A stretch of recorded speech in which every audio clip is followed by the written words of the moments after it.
one. Now we still have basically. So welcome everyone to this Origin Center webinar. So before I introduce our speaker of today, let me first say a few words about the Origin Center, which is organizing this webinar, which is an initiative in the Netherlands that came from a consultation of the general public as to what scientists should be spending their time on and the taxpayers' money on. And initially, 16 questions were identified, and the origin of life on Earth and in the universe was identified as one of the leading questions. And this then led to founding the foundation of the Origin Center, in the hope that we would now be able to put together a really comprehensive research program on this question. And we were also hoping, of course, for a lot of cash to support this. And we're still in this process of hope. But in the meantime, we're also advancing in terms of science and trying to get the community to become more coherent on this topic, because in order to solve these questions, you really need people from a really broad variety of expertises to come together. And this is also one of the reasons behind organizing these seminars and trying to nucleate a community here around these themes. So it's a real pleasure and also honor today to introduce Eörs Szathmáry, who is one of the leading figures, if not the leading figure on the theory of the origin of life from replicating systems and beyond. But not only this, because his interests are spanning much more widely than the origins of life. It's evolutionary phenomena in general that he is interested in, including also the origin of the human language, for instance. So Eörs is a biologist by training and got his PhD from Eörs University in Budapest, where he stayed on then as a research fellow. Then became professor and then head of the Department of Plant Taxonomy and Ecology, which he still is. At the same time, he's also director of the Parmenides Center for Conceptual Foundations of Science, which is a very interesting theme, which is located in Munich. And he's co-author, and I guess you probably all, or if you're not, then you should be familiar with this book. That's The Major Transitions in Evolution, that he wrote together with his mentor, John Maynard Smith. So Eörs, I'm really looking forward to what you have to say. Now, Eörs was very organized because he's been recording his lecture beforehand. So if now anything goes wrong, we cannot blame him. It's only us, the organization, that can be blamed from any technical problem. So what you're now going to see in the next half an hour is the recording that Eörs made before and sent us shortly before this actual event. But Eörs is also here live. Maybe you want to say hi briefly. Well, hello to everybody. I am honored to have given the opportunity to participate in this webinar. Yes, in the interest of safety, I decided that that I pre-recorded, because it's a nightmare if the connection is broken during the lecture. The discussion is something else. I mean, that's more freely floating. And I just want to point out that we go a long way together with Sybren. We have been together in several initiatives, and one of them is, of course, the systems chemistry movement and subdiscipline, to which I think together we have contributed quite a lot, and we are keeping up this interest. For example, we have a common project under the umbrella Attract, which was set up by CERN. We might come back to this in the discussion later, because it's about mass spectroscopy for droplets, and that might be of high relevance to the origin of life. So I think that that's the saying hello on my side. Thanks, Eörs. So then some logistics. So it will be 30 minutes lecture followed by 30 minutes discussion, which should take us to the 6 o'clock mark. after which there is still, for 7 people that signed up, sort of a private session with us for the more junior scientists to discuss further anything that might arise. And so that's the idea. So let's now switch to Eörs' lecture, which is going to be streamed by our organizer, Liedewij Laan. Liedewij. All right, I'm going to make this work. Greetings, everybody.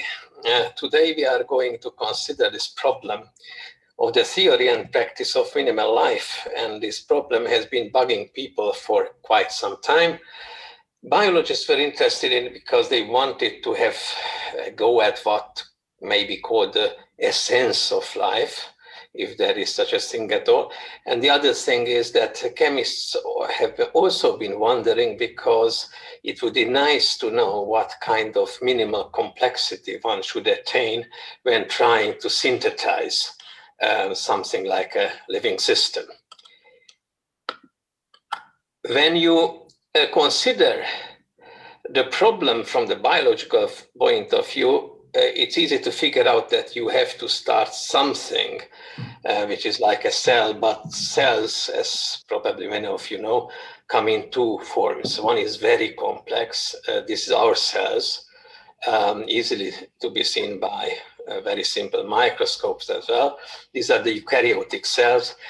They have a cell nucleus. This is the origin of the name in Greek. Many membranes, a lot of cell organelles, including, for example, mitochondria for ATP generation and plastids for photosynthesis in the plant cells. And now we know that once upon a time they were free-living bacteria, which are a lot simpler. So let's go then to the case of the bacteria. Indeed, they just seem to consist of, something which is a sac, and in that sac there is some cytoplasm, and there must be some genetic material because there is inheritance.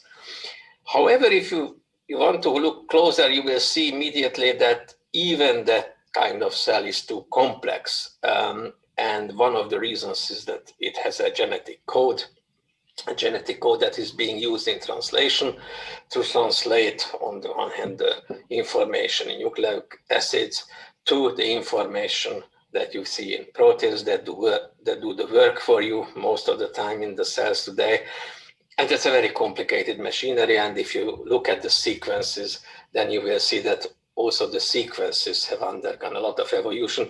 So you cannot start with that. Conceptually, something simpler must have preceded the contemporary prokaryotic cell that probably would like to call alive as well.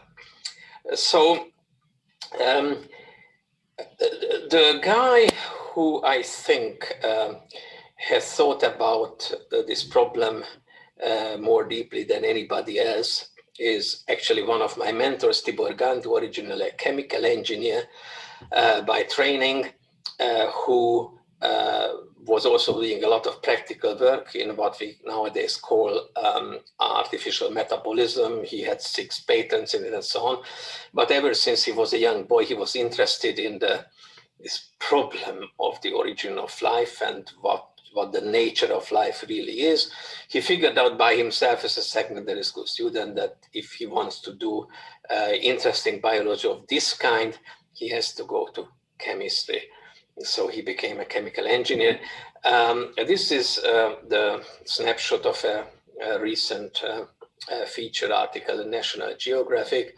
As it says, he may have found the key to the origins of life. So why have so few heard of him? Now we would like to remedy this situation today, partly.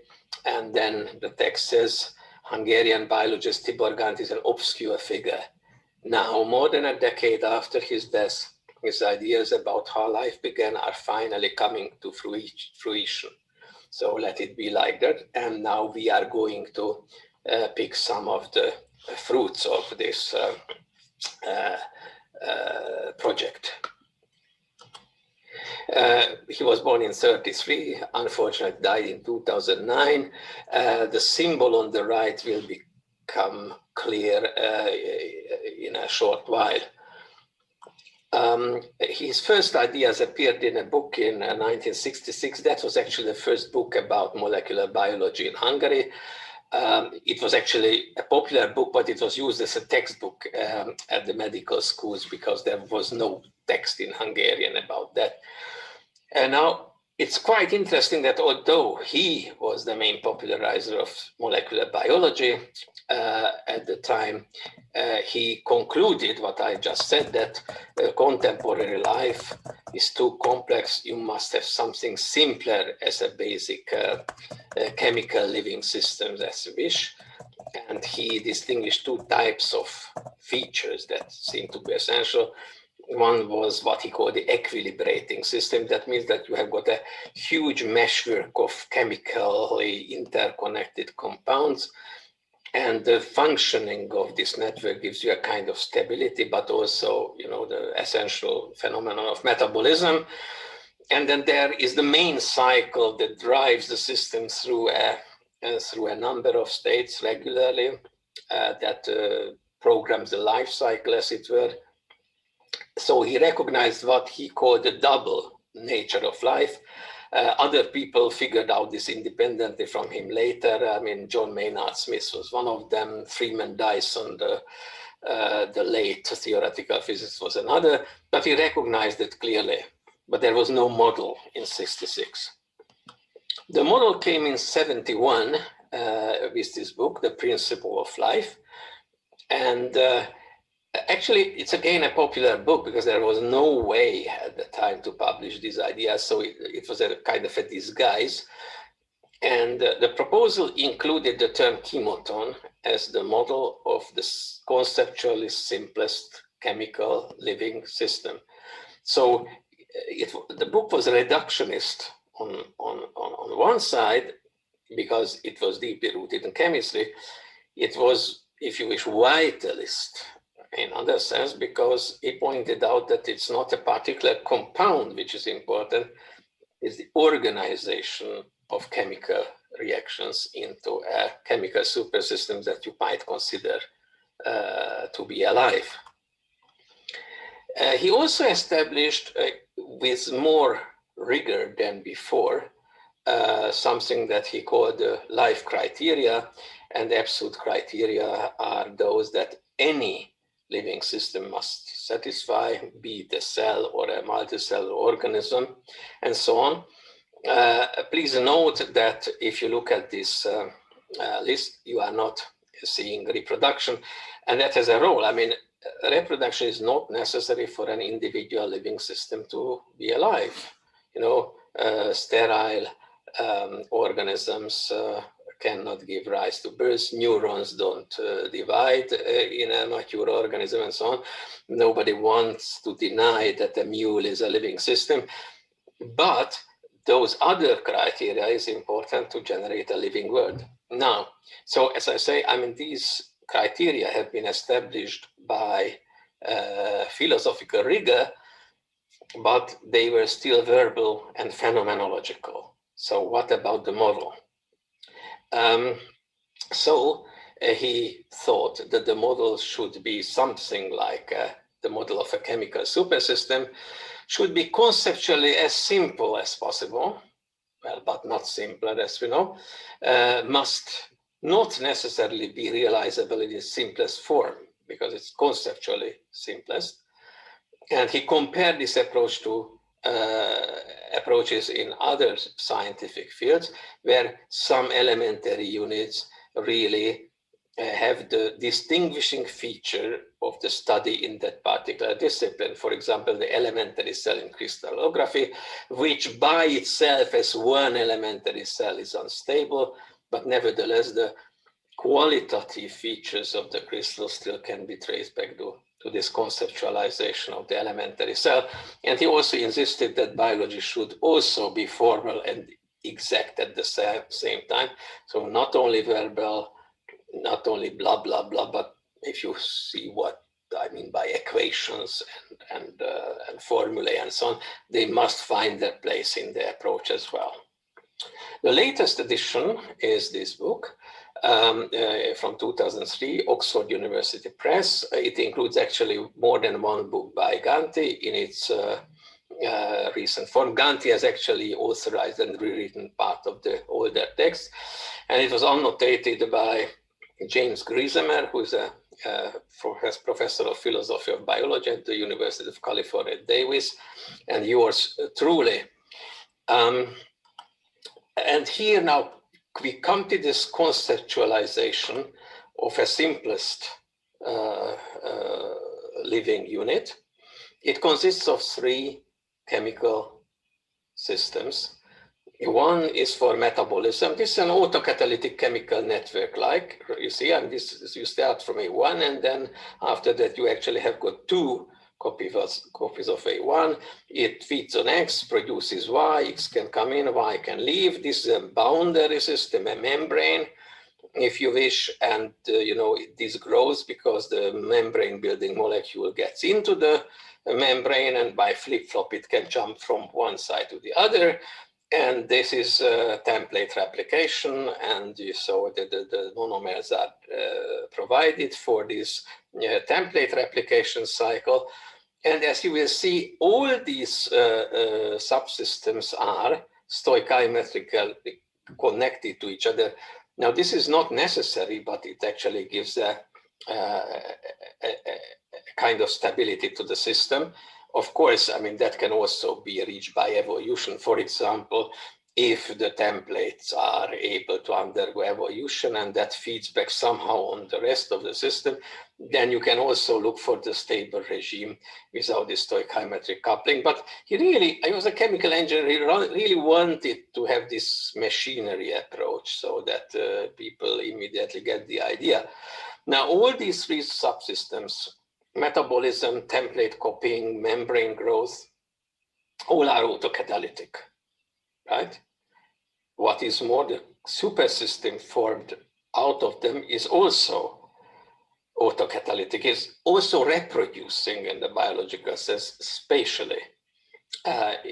Spatial reproduction, because the membrane surface is doubled, and so if you were to keep the spherical shape that you started with, you figure out that a sphere with double the surface has more than double the volume, so the membrane will buckle, and with a certain probability it might actually form 2 offspring compartments in that sense. So that's a spatial reproduction aspect. And he goes at length, what kind of features this system has. He proves that it satisfies all the necessary life criteria and so on. And since then, many other variants appeared, a lot of simulations and so on. So it's very easy to Google for what has happened around the chemoton idea since then. I also have to state that this full system, it was not in the book in 71, it came in 74, when actually somebody from the television, pathological biologist, he told him that, look, you cannot really have this without some kind of a chemical boundary system, simply because the damn thing will just flow apart, and then nothing really interesting happens anymore. So he embraced this idea in 72, and so in the 74 formulation, everything is there. So you pick certain chemical reactions, you organize it in a certain way, and then you put together the 3-partite system, and this organization is a chemical supersystem, which is a biological minimal system at the same time. As some people would say, and you will hear this so often, that the chemoton satisfies organizational closure. It is autopoietic, creating and maintaining its own boundary conditions, but it's not abstract in the sense that it's deeply rooted in chemistry. It's abstract in the way that, that any concrete chemical system satisfying this organization would actually be living. This is potentially very important for astrobiology. And once again, although there is a lot of catalysis here, why? Because of the cycles. Every cycle is basically a catalyst of the transformation of the raw material and the byproducts, but there are no encoded enzymes. Later, he points out, and actually earlier than this big RNA world stunt, that if you assume, following Francis Crick, that the template molecules can also be enzymatic, then it's the fastest way to create something like enzymatic catalysis in the model, and then something like the translation and proteins and whatever, they must come later. Stuart Kaufman would also say that the chemoton is a Kantian whole. Kant had this idea, without knowing any biochemistry, of course, that organisms are organized essentially in view of certain purposes. They are natural purposes, as he says. And they acquire their organization in the absence of any external, objectively certified purpose. So it's from within. The possibility of its parts, as concerns both their existence and their form, must depend on their relation to the whole. And he also said that the parts of the thing combine into the unity of a whole because they are reciprocally cause and effect of their form. That's the cyclic nature of the organization, right? Every constituent of the cycle is cause and effect at the same time. So it shows that if you are clever, especially if you are Kant, you can figure out things without going into the details. Now, of course, for science, you have to go into the details, but I consider this, and Ganti consider this extremely prescient. Now, what about the subsystems as such? I mean, chemical cycles, as I say, they are metabolic engines, and this is, for example, the citric acid cycle. The citric acid cycle that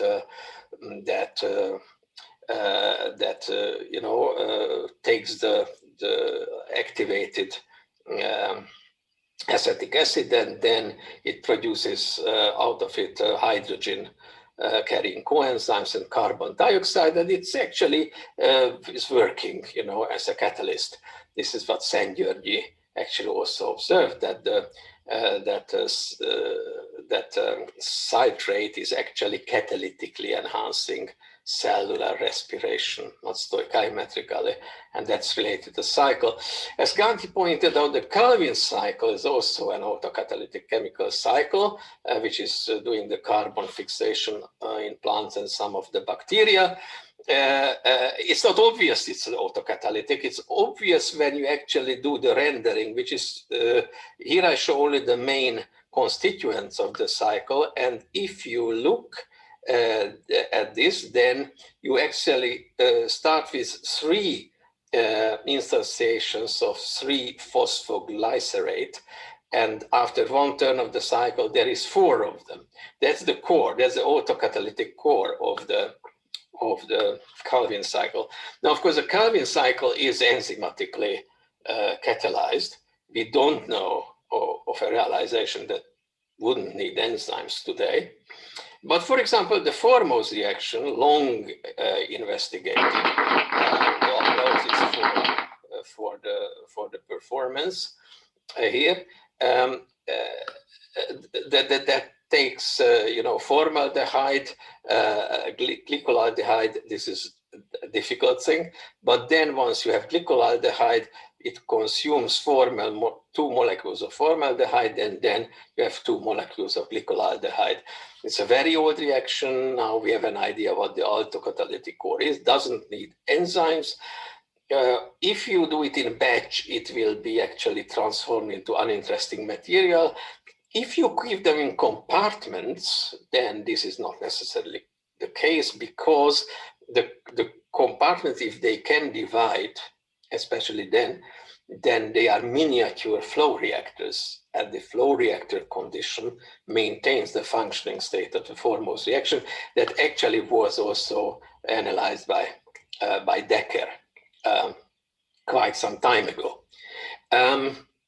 Now, another candidate for a primitive non-enzymatic chemical autocatalysis is the reductive citric acid cycle. It's like the citric acid cycle run in reverse, so to speak. This is a twisted representation just to show that it is actually consisting of two parallel parts. But here is the critical step. So you have got this compound here, and you have out of that you are producing oxaloacetic acid, but this molecule, when it is splitting, also directly produces oxaloacetic acid. So one material, I mean, the initial material is transformed into two instantiations of the material. This is also autocatalytic. There are now experimental results by Joseph Moran that some of the steps of this cycle can actually be catalyzed by metals, which is hardly surprising, but it's actually good to learn.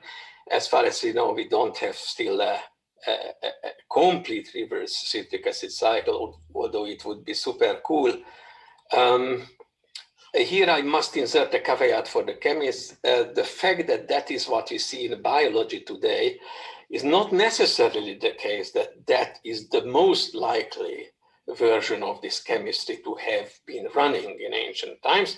And there is a very nice theoretical analysis according to certain criteria. You can actually look at the paper itself. Here is the reference, where they are considering alternatives. You know, then it becomes a chemical mayhem in a way. But then they point out from the purely chemical point of view some of the other reaction rules, still keeping the essentially feature of autocatalysis, is actually probably more promising. So this is a carrot hanging in front of the ambitious young people. Now, the chemoton as such might actually be too complex, so to begin with, especially in terms of chemistry, and I coined the term of infrabiological systems for these system doublets. These system doublets are those that now are becoming to be experimentally realized. Ganti, by the way, also had an idea that this must be an interesting route. So this is what he called in 78 the self-reproducing microsphere.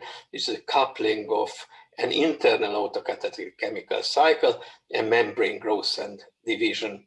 This doesn't have any serious genetics in it, but it's already a very exciting system. So these are the carrots that are maybe smaller, but probably closer. And people are doing many of these kinds of things today. Inside for the non-enzymatic replication, you can put in something like the von Kidrowski replicator, short nucleic acid oligomers that do not need enzymes for their reproduction. As you know, replication of long molecules without enzymes is still a problem. Even with ribozymes, catalytic RNA, it's a problem in the general sense, but people are desperately working on that in the hope that ultimately it can be coupled to other parts of the system. Jack Szostak does a lot of work which could be regarded as an experimental approach to many of the ideas that Ganti has had on paper. And this is a very nice paper where they demonstrate that mixed sequence RNA templates can be copied inside model protocells.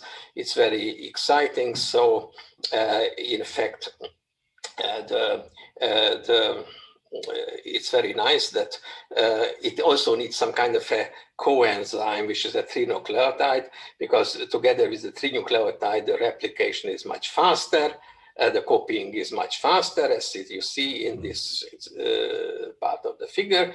And this is put into a fatty acid microsphere, and the substrate mononucleotide can get in, and the magnesium citrate together with with the trinuclide, it can also get into the compartment, but not without the magnesium and citrate. The monomers can freely go in and then demonstrate that, in fact, if you look at it, what happens, that the primer is being extended if these monomers and these activated trimers, which as kind of cofactors, are also fed to the system. It's beautiful work. This is the kind of thing that we want to generalize in the future. You also would like to have the dynamics of the membrane in a spectacular form, and this is also two approaches from the Jack Szostak lab. One is physically elicited reproduction, right? So here you have a vesicle and you add micelles. The material can be incorporated. It can be transformed into a lamellar structure, and then if you agitate it physically, this will, well, not divide exactly, but gets fragmented. But vesicles are, small vesicles are formed, and then they can grow. So there are repeated cycles of this, can instantiate something which is exciting for the inside composition of these. But they also showed in another experiment that is not shown in the detail here, that a photochemically driven redox chemistry can induce protocell membrane purling and division. And remember that also in the Ganti model, it was the raw materials that were produced. Here, it is chemical reaction from thiol to sulfide that gives you the purling. Now, if a metabolism could then produce this effect, then metabolism would have a regulatory effect on growth and division. We are not there yet, but this is the kind of approach. And I must say, of course, that is excellent experimental work, but from the theoretical point of view, all these questions were considered Ganti sometimes decades and decades ago. And I must say that I find this very impressive. Now, I also would like to say that, of course, this is an abstract and idealized system. Now, one of the main problems, or maybe the main problems, is for the origin of life, is that you need sufficient metabolite channeling.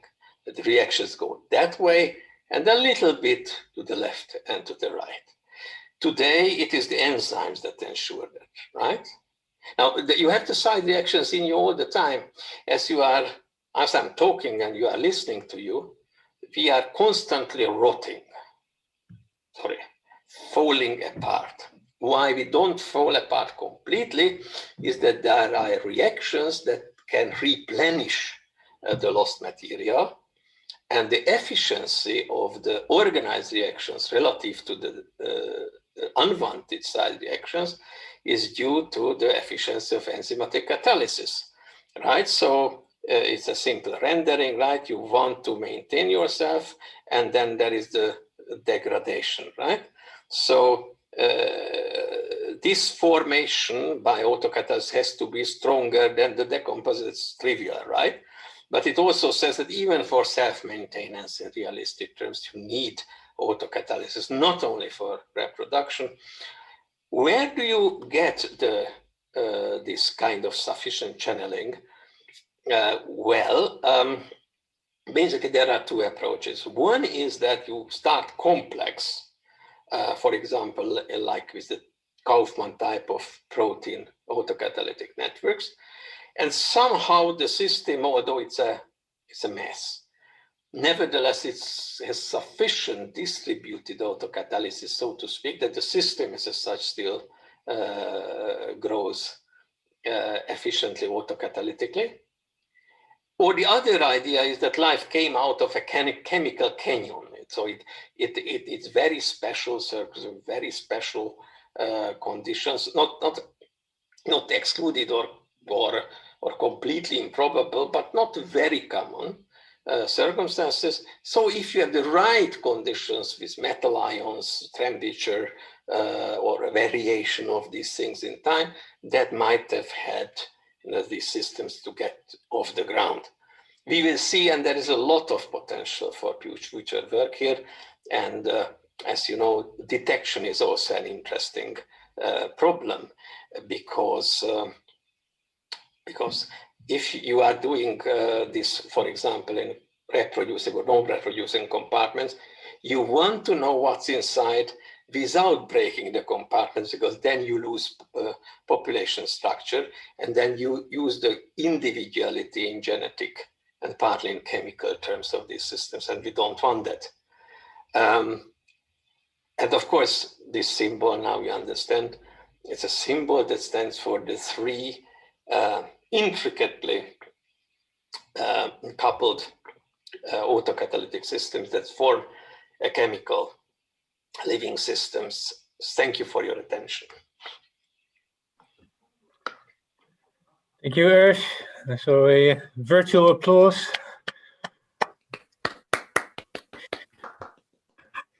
When now we're going to the discussion, and the most lively way of doing it is if you just, I think that the audience is not so big that we can't do this, that you just speak out, or if that doesn't work, then raise your hand or type something in the chat. It's up to you, but just speaking might actually be the simplest way of proceeding. And I'm listening. Yeah, sorry. I mean, I just want to insert a note here. I was doing this lecture by a software which is called Active Presenter. It's very good, but I didn't know that actually I mean, the image of the speaker is too big, right? Now, after the whole thing, you can edit it, but that takes an off. You have to push literally, you know, in all kinds of positions that picture of yours. I don't know why the software keeps it so big. But anyway, the organizers have a clean copy of the lecture in PDF form, right? And that doesn't include me.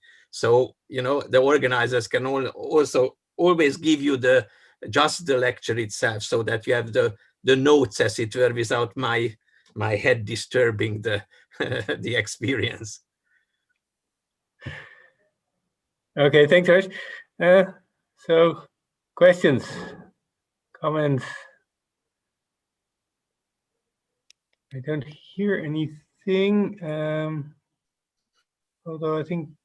Well, maybe I can start. Enrico, go ahead. Sorry. Hi, Eörs. Thanks for the lecture. And can you hear me? Am I? Yes. Yes. Okay.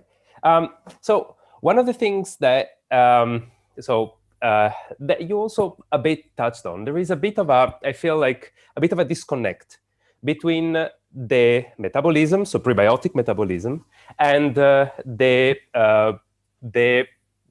prebiotic initial chemistry, organic chemistry, and the protobiotic chemistry. And for me, the scale is a size difference, is a size difference. So the molecules involved in these autocatalytic cycles that may or may not have been the original autocatalytic cycles are all tiny molecules. They're made of very few carbons. And if we compare those instead with the mega molecules like RNAs or proteins, there is this huge disconnect to bridge.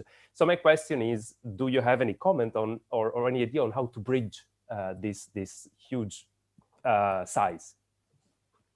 Well, that's of course an important question, and you could say, I mean, that's the major problem of the origin of life. Yet there are a few remarks in order.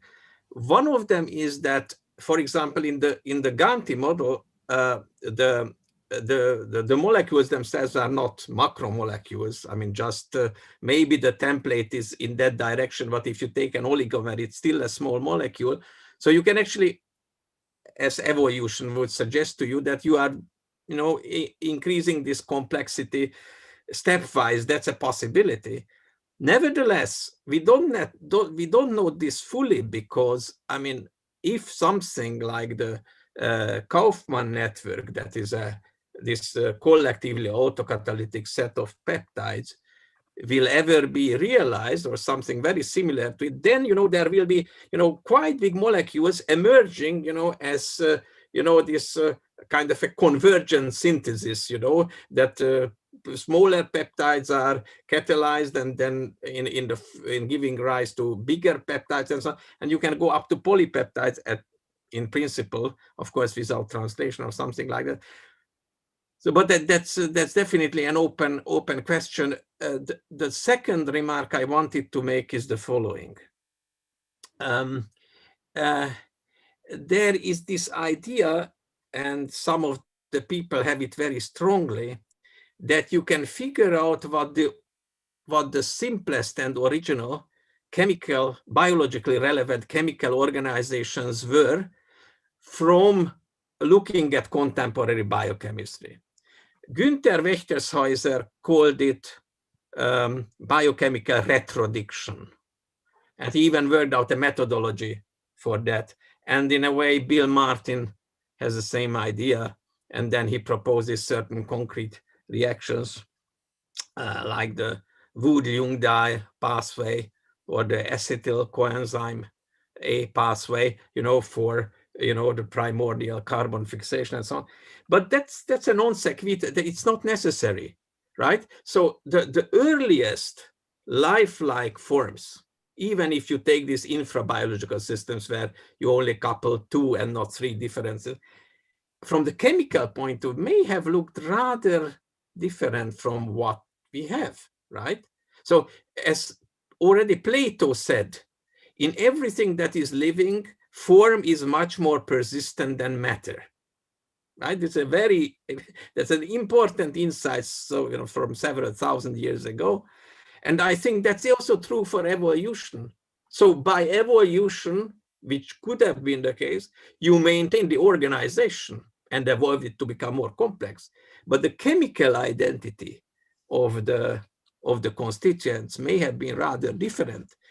But at some stage, of course, you get into contemporary biochemistry, but then, it's not the direct outcome of prebiotic chemistry. It's already a result of chemical evolution embedded in an already biologically evolving population, right?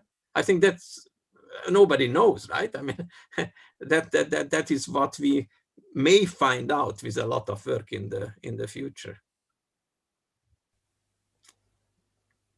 Thanks. If I have a mini follow-up, then so then one possibility is that because there is because it could have been something else that started off this process, then we might have ended up with completely different systems that are still evolving according to Darwinian rules. Okay, so do you expect that there is something in common that these different systems might have with our with current life, with modern life? At what level are you asking the question? I'm imagining like linear polymers, for instance. Oh, yeah. Or some structure of some kind of organization. Okay, right. I mean, in order to evolve the system efficiently, you need something, which is like a container, right? You may do it. You might imagine to be doing it somehow differently, but something like that must keep this chemical system together. So I'm sure about that something like that has to be there. And the linear polymer, I actually agree here with Richard Dawkins, who said that, well, I don't have a clue what other life forms might be present in the galaxy, but I am sure that if evolution took in any sense a spectacular route, similar, in being spectacular to that on the Earth, then it must have something like powerful genetics, and the simplest way of doing this is by a linear polymer. And now you can imagine a 2-dimensional genetic material, and that has an interesting history. Like there was I don't know whether he's still alive. Actually, Cairn Smith, who is a chemist, he had this idea of genetic takeover, which means that the first genetic materials were actually crystals. And you can actually imagine how the errors in the crystal structure might actually be passed on to the second layer of crystal structure. And then his idea was that was genetic scaffolding. So it was this more crystal-based system that gave rise to something like nucleic acids. It actually helped the origin of nucleic acids. And then once you have that, you can throw away the. It hasn't been terribly deeply investigated from the experimental point of view. There was a claim to have experimentally demonstrated this inheritance in a crystal by a guy called Weiss, but he was unable to present the evidence when he was pressed by Leslie Orgel and some other people. So yes, I mean, something like genetics, huh? But in something like genetics, the abstract form, right? That you must have digital information, right? And somehow you must instantiate it in a chemical space, right? Now that's very important. Why?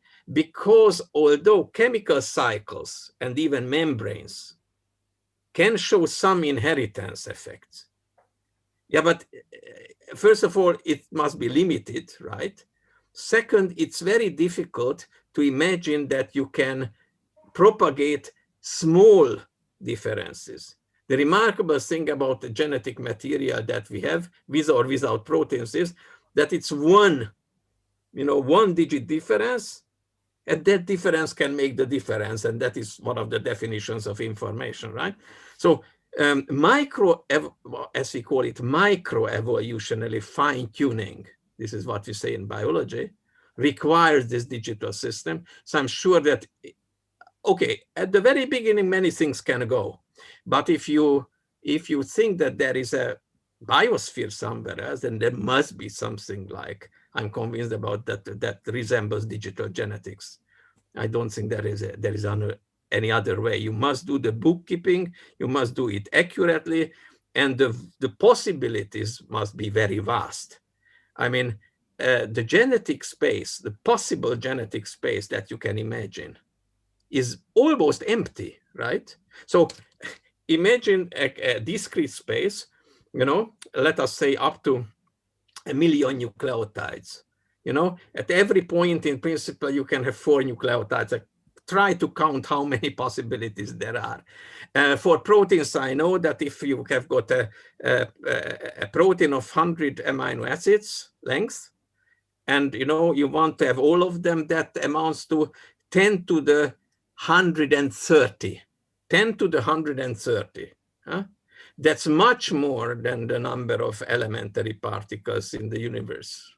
Okay, so this is why we can say that we have in our contemporary system unlimited inheritance, because you can still produce something which has never been there before, but you can be sure how it doesn't matter how many living beings there are and there have been on the earth, that space of possible sequences will remain almost empty.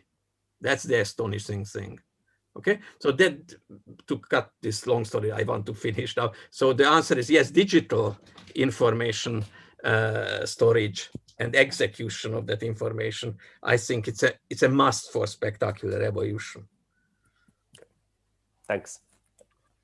Thank you. So who wants to ask the next question?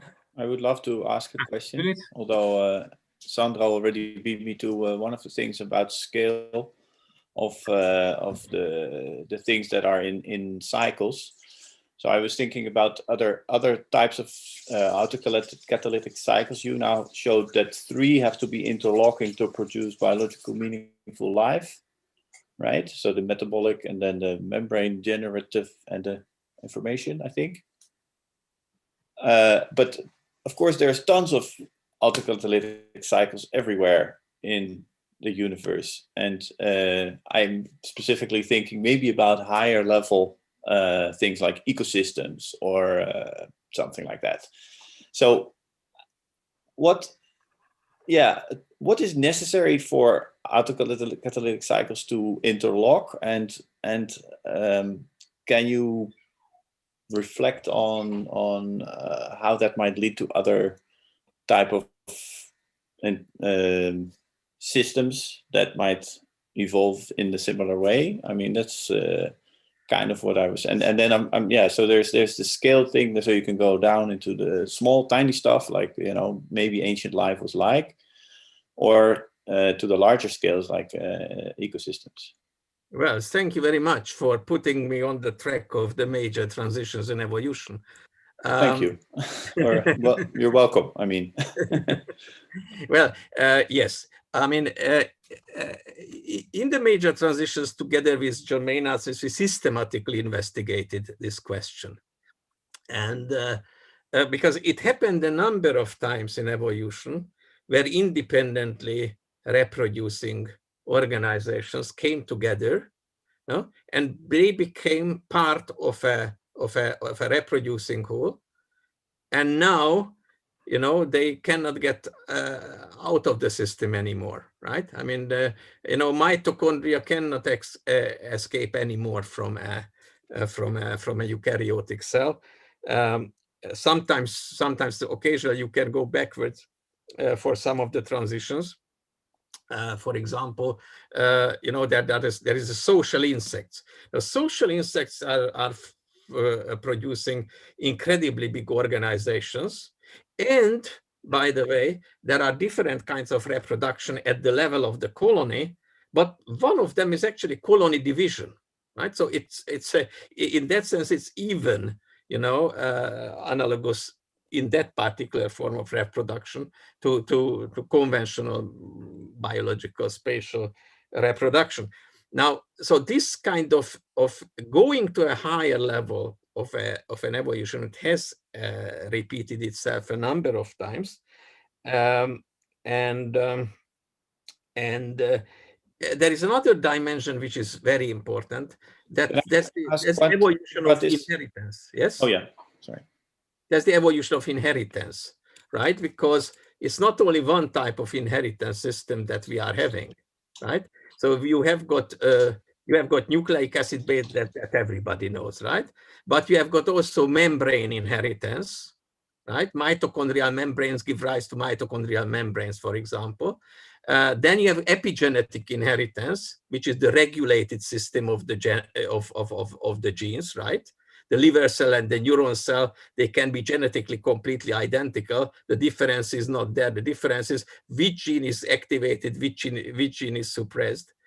And then we have language, of course, which is also another inheritance system. It's a cultural, and all these organizations, you know, have performed this transition thing where a higher level unit has been formed. Now, ecosystems are a different case because in many there are exceptions, but on the whole, most ecosystems are not a unit in the sense like a beehive or a cell or a bacterium or whatever it is, and there the community structure has an effect on evolution, but it is not that the ecosystems, in short, don't reproduce.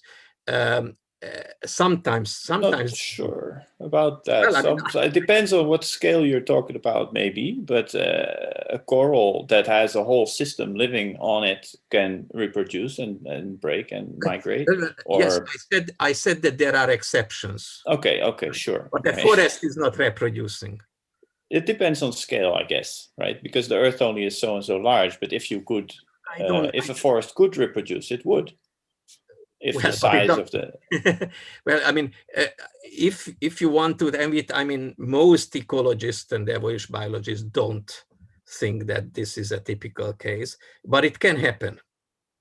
There is, however, another type of very interesting evolution that might go on without this spatial reproduction effect, and I don't want to distract the discussion. I just want to highlight that a very good colleague of mine, for Doolittle, actually wrote about the possibilities, how you can select not for the individuals themselves, but for the interaction pattern as such.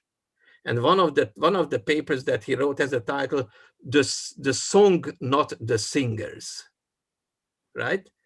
And there is a possibility of an interesting type of evolution, but okay, I mean, that's very much in the canopy of theoretical biology. But there is something interesting that I just wanted to say. Is it maybe related to this? So in the chemotome model, I mean, the thing looks like a cell in a sense, right? And it kind of tries to integrate all the features that you know of a cell. And I guess most people think of the origin of life as the first kind of cell-looking living entity.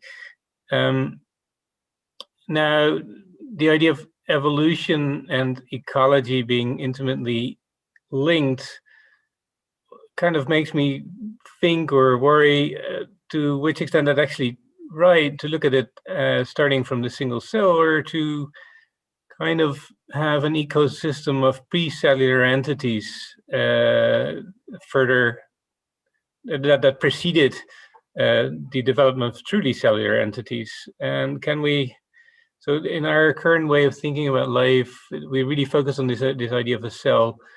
Yet we also know that cells swap material, and particularly the more primitive the creatures are, the more apt they appear to be at it.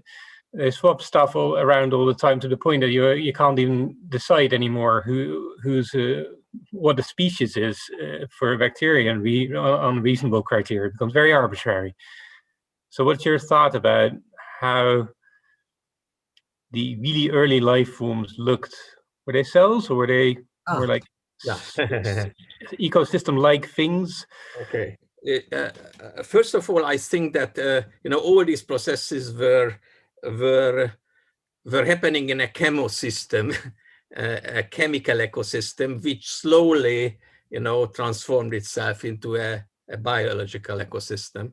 I mean, population thinking is at the heart of biological or of evolutionary thought. That's point one. Point two is the following. As you may recall, I said that Ganti distinguished between two kinds of life criteria. One he called the absolute criteria, which every individual organism must satisfy. And then he had another set, he said, which was important to actually create a living world. And there, of course, you have things like reproduction and so on. Now, of course, if you look at chemistry, molecular reproduction can happen before and without cells, right? So this is why my friend with whom we edited the Ganti book in 2003, James Griesemer, who is a philosopher of evolution. So his formulation is that actually you can have a living world without living systems, which means that you have this chemically evolving system, out of which then comes, where already the individuals are also alive as such, right? So in his view, that it's fair to say from a philosophical point of view that a living world preceded the living organisms in a Ganti sense. Another way of looking at it is what I did before, was what I suggested before, that I said, okay, let's have units of evolution and units of life, right? Units of life must satisfy minimally what Ganti thought. The units of evolution satisfy only multiplication, variability, and variation. I mean, the multiplication, inheritance, and variability, right? And if there is the hereditary information has an effect on survival or replication, or the combination of the two, that is what we call fitness in biology, by the way, then in a system like that, evolution by natural selection can take place, and it doesn't matter whether the units are chemicals, organisms, ideas, or whatever, right?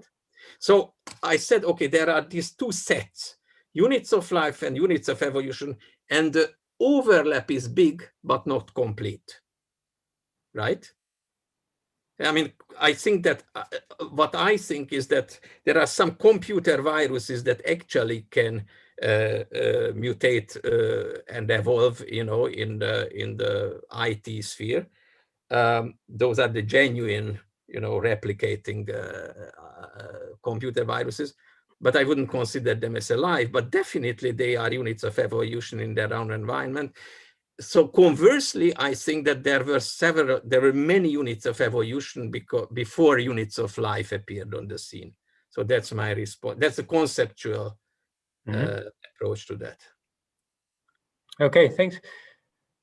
I'm looking at the clock and I'm looking at Liedewij, but you can't see that I'm doing this, I guess. But can we go on with the discussion for a bit longer, or are we very strict with the 5 o'clock, with the 5 o'clock cutoff here? What I would recommend is that we end this is still broadcasted on YouTube, so we end this discussion here, and then I think we should just continue offline. But I think this is the moment to end this sort of online session, and then we can have more detailed discussions afterwards. Is that sound good? That's fine. So then I formally thank Eörs already, but I hope you stay on for a little bit longer if you're. Thank you very much. So I'm keeping the Zoom, right? Okay. That's the idea. Yeah. Good. Yeah. So for those who are leaving, thank you very much for listening to me. Thank you, Eörs.